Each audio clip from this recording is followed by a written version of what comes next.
Bonjour, bonsoir, en fonction de l'heure à laquelle tu me suis. Bienvenue à cette nouvelle leçon que j'intitule Comprendre le péché. Comprendre le péché.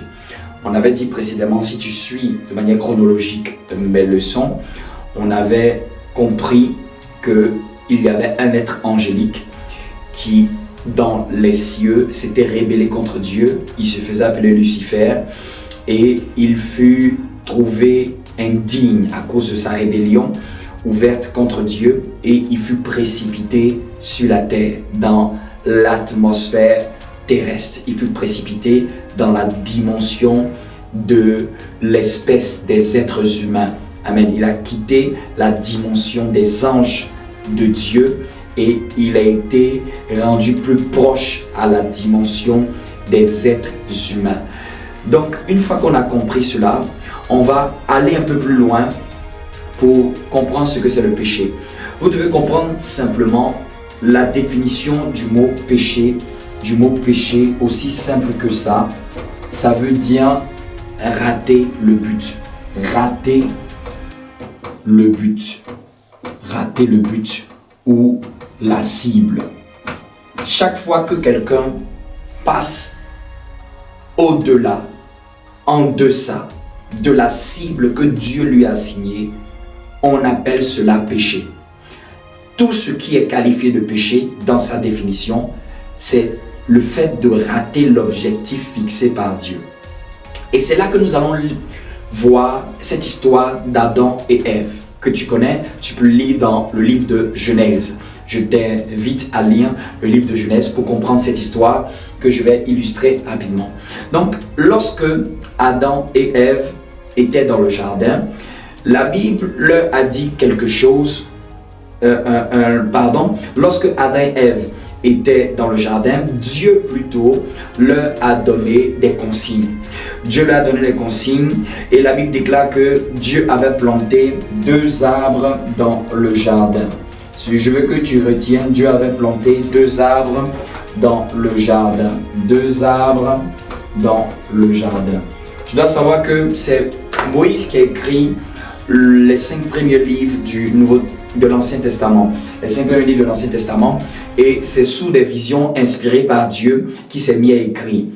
Et lorsqu'il raconte cette histoire, il disait qu'Adam et Ève étaient dans un jardin et Dieu avait planté au milieu du jardin 2 arbres. Dont l'un était l'arbre de la connaissance du bien et du mal. Connaissance du bien et du mal. Et un autre était l'arbre de la vie. L'arbre de la vie. 2 arbres dans le jardin. Je veux que tu gardes en mémoire 2 arbres dans le jardin.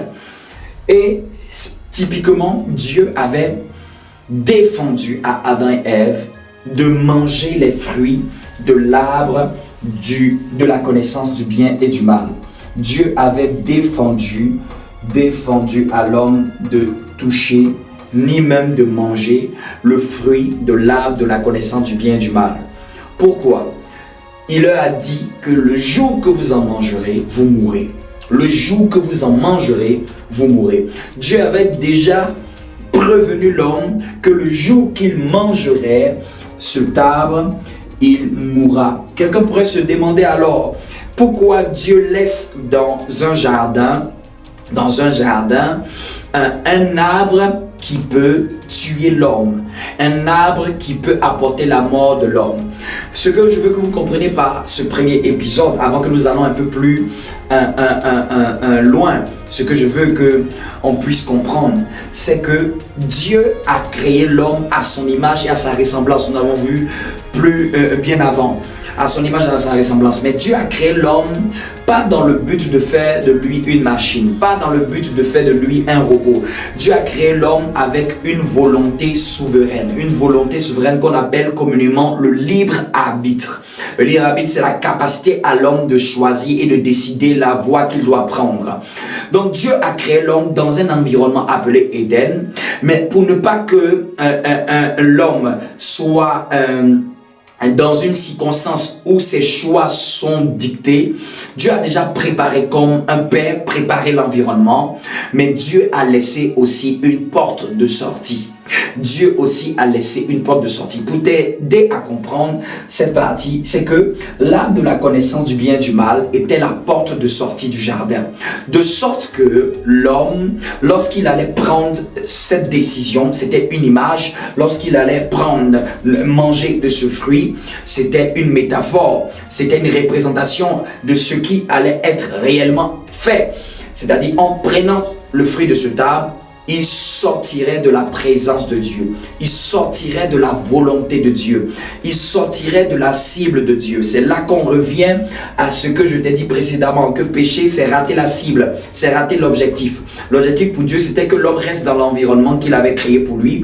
Il lui avait assigné de cultiver le jardin et de le garder, mais il lui a mis une condition de sortie. Manger l'arbre de la connaissance du bien et du mal, il revenait à l'homme de prendre un choix indépendamment de la volonté de Dieu, afin que l'homme n'ait pas l'obligation de rester avec Dieu. C'était aussi pour voir si l'homme était à même de décider de rester de manière volontaire avec Dieu. Donc, ces deux arbres représentent deux chemins. Dieu a créé l'homme dans un environnement, mais lui a laissé deux choix. Les deux arbres représentent deux choix. Celle de la vie, le choix de la vie qui mène à Dieu, de la dépendance à Dieu.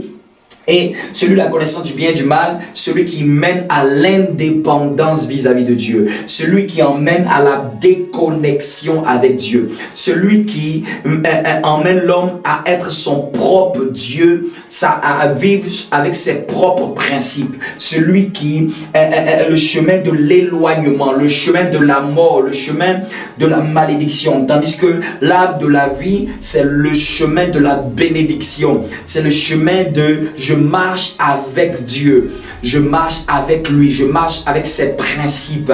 Donc vous devez savoir que dans votre vie, Dieu ne vous obligera jamais à le suivre. Dieu vous présentera toujours des alternatives.